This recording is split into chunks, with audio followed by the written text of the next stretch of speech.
Candidate for DHS job withdraws because of transgender ban. A candidate for a senior position at the Department of Homeland Security withdrew from consideration on Wednesday, citing President Donald Trump's decision to ban transgender people from serving in the military. John Flaherty, a former executive director of the Delaware Republican Party, informed a DHS official in an email Wednesday morning that he was pulling out of contention to be the Assistant Secretary of Partnership and Engagement at the department.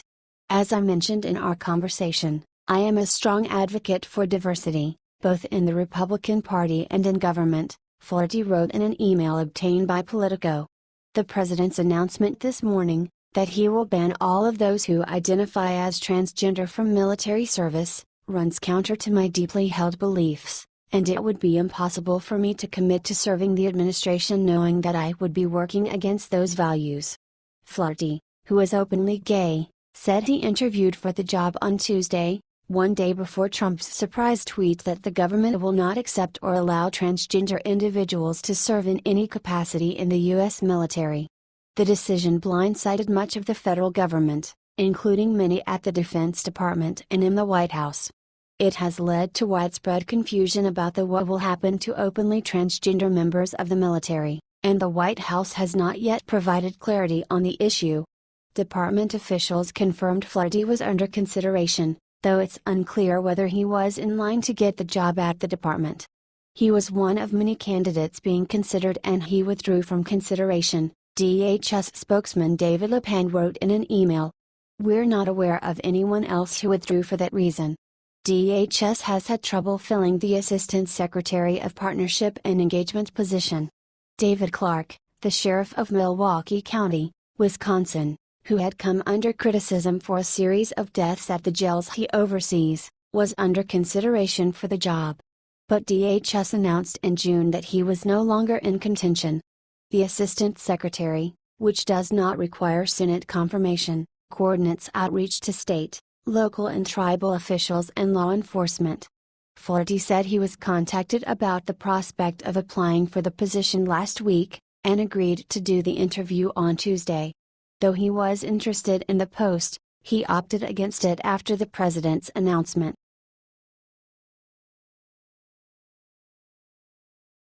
Sessions confident in recusal, despite hurtful Trump attacks.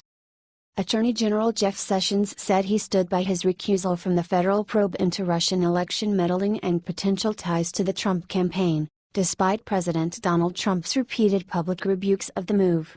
"I am confident I made the right decisions, a decision that is consistent for the rule of law," Sessions told Fox during an interview airing Thursday night. "An attorney general who doesn't follow the law is not very effective in leading the Department of Justice." The attorney general added that he understood Trump's feelings on the matter. "This has been a big distraction for him," he said. President Trump has scolded Sessions numerous times over the past week, both in public appearances and on social media, openly criticizing him for stepping away from the investigation. Trump has refused to say whether or not he intends to fire Sessions in light of his disappointment in him, but Sessions reaffirmed Thursday that he intends to carry on in his role until told otherwise. Sessions added, however, that if the president called for him to step aside that he would certainly do so. "If he wants to make a change, he can certainly do so," Sessions said of Trump. "I would be glad to yield in that circumstance." Sessions also told Fox that he felt Trump's public rebukes of him were kind of hurtful, though he added that he still felt that the President of the United States is a strong leader. Sessions added, "He is determined to move this country in the direction he believes it needs to go to make us great again. And he's had a lot of criticisms, and he's steadfastly determined to get his job done, and he wants all of us to do our jobs, and that's what I intend to do." Trump has slammed the sitting attorney general in recent days, telling the New York Times last week that he would have never picked him had he known he planned to recuse himself from the ongoing federal probe on Russian election meddling and potential ties to the Trump campaign.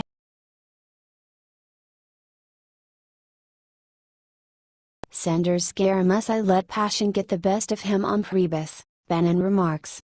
White House Press Secretary Sarah Huckabee Sanders said new communications director Anthony Scaramucci let his passion for serving President Donald Trump get the best of him when he made explosive remarks about fellow Trump administration staffers Reince Priebus and Steve Bannon. "This is a guy who sometimes uses colorful and in many circles probably not appropriate language," the newly named press secretary said on Fox News Thursday, addressing Scaramucci's explicit interview with The New Yorker in which he called Priebus a paranoid schizophrenic, and said of Bannon, "I'm not Steve Bannon, I'm not trying to suck my own sea. He's very passionate about the president and the president's agenda, and I think he may have let that get the best of him in that conversation," Sanders added. Despite the feuding between Scaramucci, Bannon and Priebus spilling into public view, Sanders maintained that the White House is focused on fulfilling its obligations to the American people and not getting caught up in personnel squabbles. "The bottom line is most of us here at the White House are focused on who has a job out in America, not who has a job here," she said. Scaramucci in recent days has come out swinging from within the West Wing, publicly threatening to fire everybody to stop damaging reports from leaking to the press and daring Priebus to come forth and prove that he is not one of the senior administration officials allegedly leaking information. Prior to Sanders' appearance on Fox, Scaramucci tweeted that he would seek to stop using his colorful language in the public sphere. "I sometimes use colorful language," he tweeted. "I will refrain in this arena but not give up the passionate fight for real Donald Trump's agenda." #.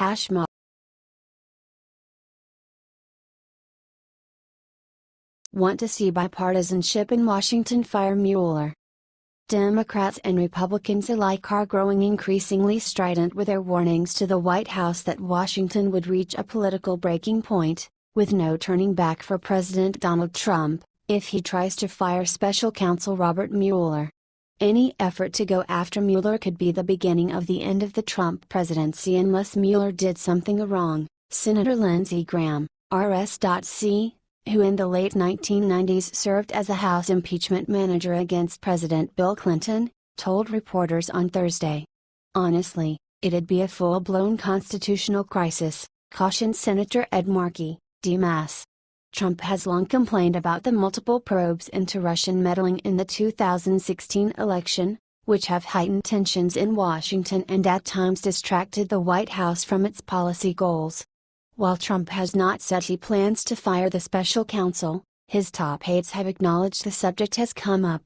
The many rumblings about Mueller's future, which intensified over the past week after Trump publicly criticized Attorney General Jeff Sessions for recusing himself from the whole Russia affair, could unite lawmakers from both parties in a way few issues have. Graham on Thursday outlined bipartisan legislation that would block Trump from firing the special counsel, by requiring a judicial review first. And while that sounds like a long shot in a Congress controlled by Republicans, and with the president's veto pen waiting, lawmakers aren't backing down from their own investigations into Russian meddling in the 2016 election. In an interview Thursday, Senate Intelligence Committee Chairman Richard Burr, RN.C., said his investigation with Democratic Senator Mark Warner would continue no matter what Trump did to Mueller. "I think there are a number of options for Congress if Mueller did get fired," Burr said, though he would not offer any details. "I'd say the easiest way is to make sure there is no change in the special counsel," he added.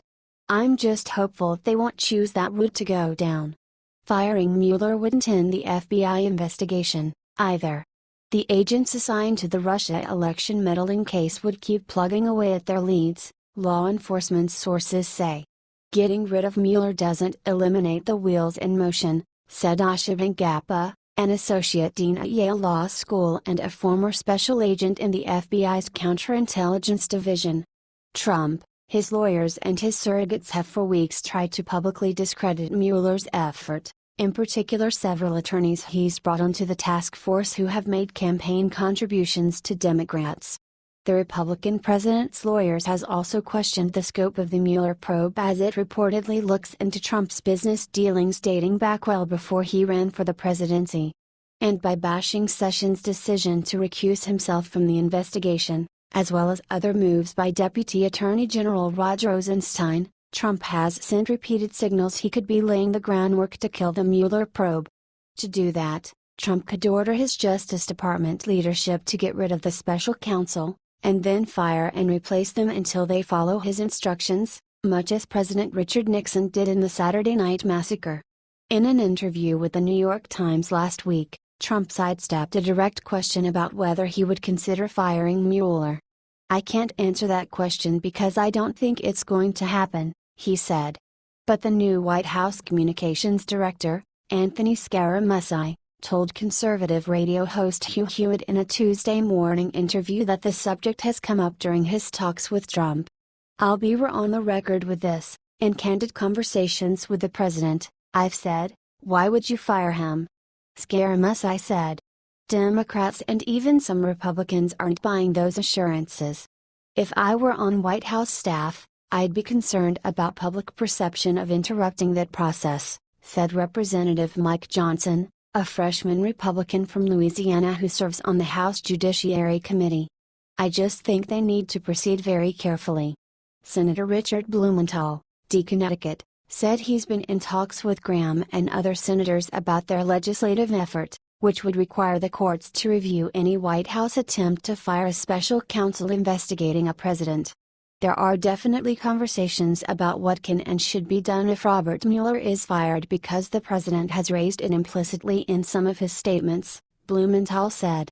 Trump's public humiliation of Sessions this week has fueled speculation the president might fire his attorney general. Legal experts say Sessions was right to recuse himself since he played a public role in Trump's 2016 campaign. But Trump said he wouldn't have picked the Alabama Republican if he'd known Sessions would step back from the investigation. For now, Sessions is still on the job, but lawmakers said under no circumstances should Trump try to dump him while Congress is out of town in August. A recess appointee, who could serve for a period without being confirmed by the Senate, would be unacceptable, they said. "Let me say, if such a situation arises, Democrats would use every tool in our toolbox to stymie such a recess appointment," Minority Leader Chuck Schumer warned in a Senate floor speech this week. "If you're thinking of making a recess appointment to push out the Attorney General, forget about it. The presidency isn't a bowl, and this country isn't a china shop," Senator Ben Sasse, a Nebraska Republican and frequent Trump critic, said Thursday. Sessions' defenders also included Graham, who warned Trump there would be holy hell to pay if he tried to fire the Attorney General, and Senate Judiciary Chairman Chuck Grassley, who has vowed not to hold any confirmation hearings this year to replace Sessions if he loses his job. Still, several Republicans interviewed Thursday downplayed the notion that Mueller would be fired, despite Graham's dire public warnings. "Good for Lindsey Graham," said Colorado GOP Representative Ken Buck, another member of the House Judiciary Committee. "It's just a distraction I'm not going to get distracted by." Tennessee Senator Bob Corker, the chairman of the Senate Foreign Relations Committee who flirted with taking a Trump cabinet appointment, said he'd spoken with Graham about his legislation but refused to say whether he supported the concept until he'd read it more closely. "There cannot be a real discussion taking place at the White House about firing Mueller. Since that cannot possibly be true, there's no reason to answer a question based on that conjecture," Corker said. Across the Capitol, Representative Steve King, Iowa, a prominent Trump supporter, said lawmakers would make better use of their time by trying to rein in Mueller through legislation that requires him to hire nonpartisan attorneys who haven't made campaign contributions. He also wants a deadline established for Mueller's investigation, limits over which issues he can cover and a budget stating how much money can be spent on the investigation. Congress action shouldn't be so much trying to send a message to the president about firing Mueller, should that happen, as it is to send a message to Mueller, he said.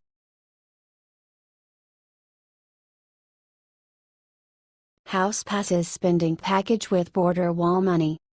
The House passed a $789 billion defense spending package Thursday to fund the Pentagon, veterans benefits and nuclear programs, while supporting what GOP leaders have dubbed a down payment for President Donald Trump's border wall.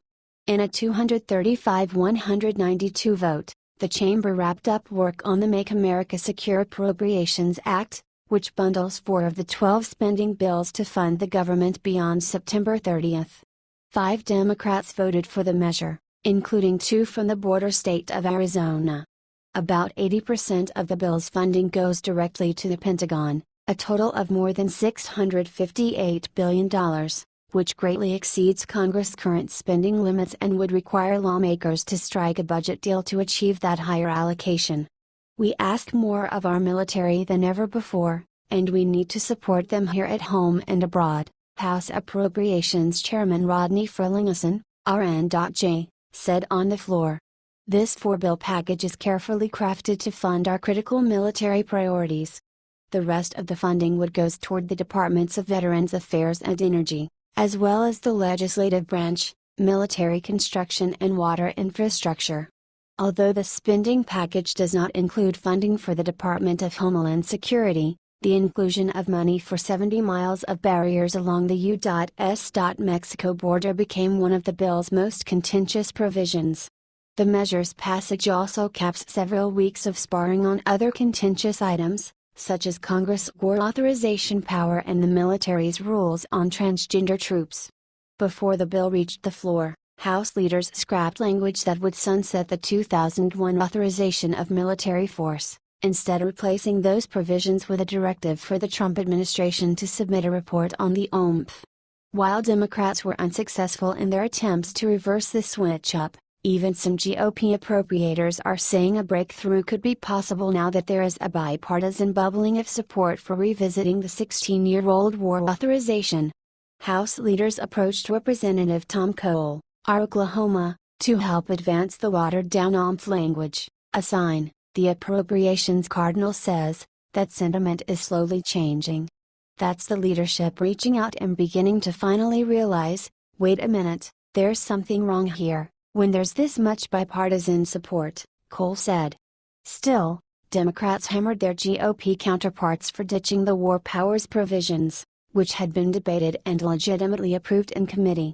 The bipartisan voices calling for action will not be silenced, Representative Jim McGovern, D-Mass, said on the floor this week. But this is just one example of regular order being abandoned in order to advance an extreme agenda. While lawmakers submitted more than 330 amendments to the package, House leaders only allowed floor debate and votes on about half of those. The highly partisan package now heads to the Senate, where it is expected to be substantially reshaped, if not ignored altogether, as spending bills in the upper chamber require Democratic votes. Congress has until September 30th to complete all 12 spending bills. And House Republican leaders told lawmakers this week that they could create another package after August recess with the remaining 8 spending measures, which are far more difficult to pass within the divided GOP conference. Republican appropriators are hopeful to pass more bills on the floor, though many acknowledge that a stopgap spending bill or an all-encompassing bundle is more likely in the 3 remaining work weeks before the end of September. The fate of the security minibus was uncertain just days earlier. Several conservatives were threatening to oppose the package if GOP leaders did not allow a vote on a controversial amendment to ban Pentagon-funded gender reassignment operations. House GOP leaders turned to Trump, who was eager to defuse that issue to see funding for his border wall materialize in the package. The president agreed to step in, and then took a step much further, tweeting Wednesday morning that he would ban all transgender men and women from serving in the military.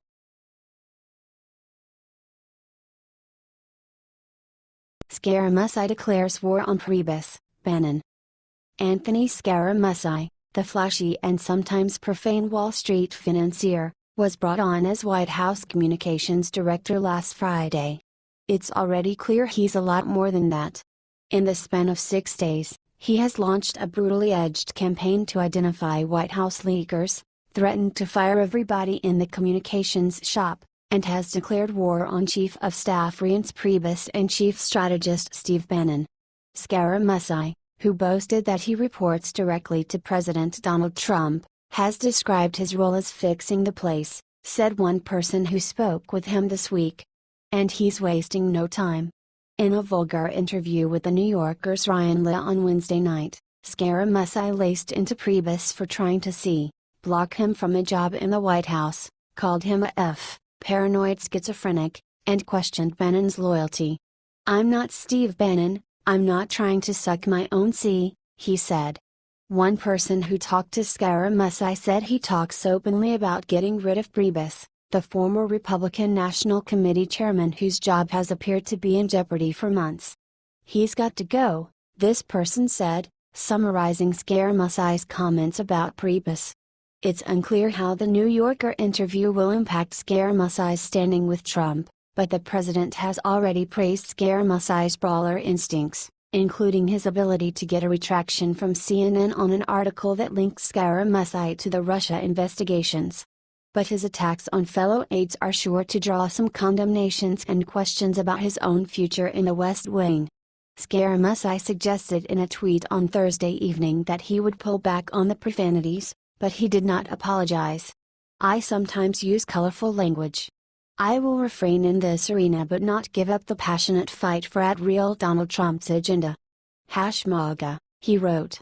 One White House official described the incident as a bump in the road for Scaramucci, and said that there was no expectation that he would be fired or punished for the interview. Nor any expectation that Trump will be inflamed by it. He didn't say anything negative about Trump, this person said. White House Press Secretary Sarah Huckabee Sanders offered a defense of Scaramucci on Fox News on Thursday evening, saying he's someone who's very passionate about Trump. "This is a guy who sometimes uses colorful and in many circles probably not appropriate language," Sanders said. "He's very passionate about the president and the president's agenda, and I think he may have let that get the best of him in that conversation." Scaramucci's arrival was described by one advisor as a cannonball from a diving board into a pool. With his brash outerborough New York ethos and flair for showmanship, Scaramucci is perhaps more like Trump himself than anyone else on the White House staff, and his appointment is a clear signal that the president is walking away from his initial embrace of establishment Republicans familiar with Washington. Instead, Trump is choosing the gut-driven approach that won him the presidency. And that especially doesn't bode well for Priebus.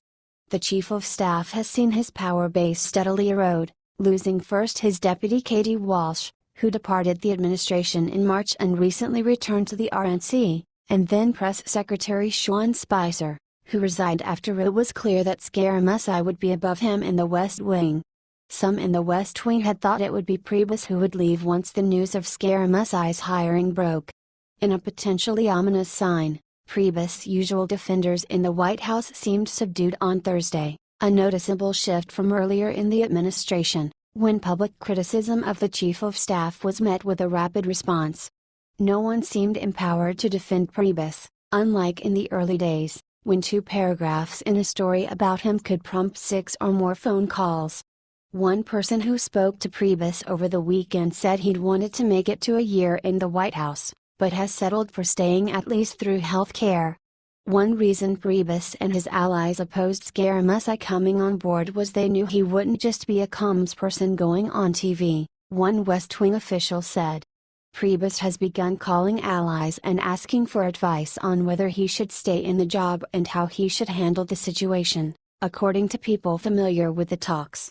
One such call went to Speaker Paul Ryan earlier this week, who advised Priebus to stay and that the president needed him. "They speak often," said Doug Andres, a Ryan spokesman, who declined to comment further. Priebus has continued to hold daily meetings in his office, but people no longer feel like they have to attend, one senior White House official said. Newly elevated Press Secretary Sarah Huckabee Sanders declined to give Priebus a direct vote of confidence at the daily briefing Thursday, saying the president would let you know if he wasn't happy with his staff. "The president enjoys healthy competition," Sanders said.